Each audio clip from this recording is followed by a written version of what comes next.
এবার নেপালে গিয়ে নিখোঁজ উত্তরপাড়ার এক দম্পতি।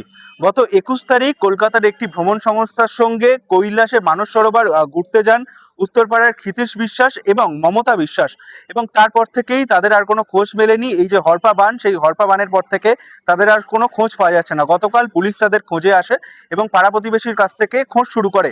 যেমনটা জানা যায়, ক্ষিতীশ বিশ্বাস এবং মমতা বিশ্বাসের এক মেয়ে 18 বছর আগেই মারা গিয়েছেন। তারপর থেকে তারা পূজা অর্চনা নিয়ে থাকতেন এবং বিভিন্ন জায়গা ঘুরতে যেতেন। গত 21 তারিখ তারা মানস সরোবরের উদ্দেশ্যে রওনা দেন এবং তারপরে সব ঠিকই ছিল।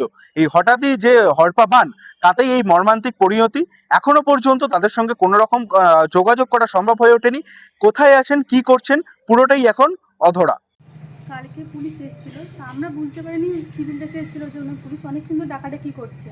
তারপর থেকে আমার হাজব্যান্ড বাইরে বেরোয়, তা আমি এনার নাম জানি না যে এনার নাম ক্ষিতীশ বিশ্বাস আর মমতা বিশ্বাস। তো আমার পাশে আমি যে ওপরে যে দাদা থাকে তাকে ডাকলাম, তো উনি ওপরে দাদা, তারপর পাশে থাকে যেহেতু চেনা জানা, তাই উনি বললেন যে পুলিশ এসে বললেন উনি মারা গেছে। তো উনি বাড়িতে তো কেউ নেই, ফ্যামিলির ভিতরে দুজনই।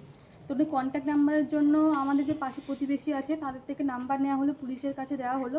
তা পুলিশ ওনার যে ভাই আছে তার সাথে কন্ট্যাক্ট করে কথা হয়েছে, তারপর জানি না কী হয়েছে। তারপর থেকে আমরাও জানি না কী হয়েছে, কী কথা হয়েছে কি না হয়েছে।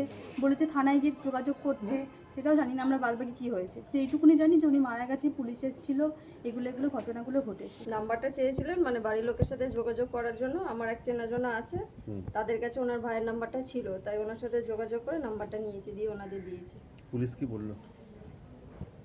কথা বললেন ওনাদের সাথে, তারপরে আমি ছিলাম না, এই আশেপাশে শুনি, বাকিটা শুনতে পাইনি।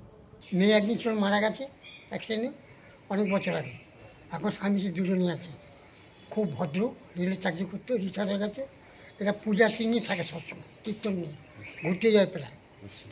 আর আমরা দেখাশোনা করি, আশেপাশে আমাদের লোক খুব ভালো, এখানকার কোনো অসুবিধা নেই, খুব ভালো মানুষ ছিল। কবে ঘুরতে গেছিল গেছিল প্রায় 6-7 দিন হলো, গোবর 6-7 দিন হবে। উত্তরপাড়া থেকে প্রীতম সাধুকা, বাংলা হান্ট। বাংলা হান্টের আরও খবর দেখতে নজর রাখুন। বাংলা খবর মানেই বাংলা হান্ট।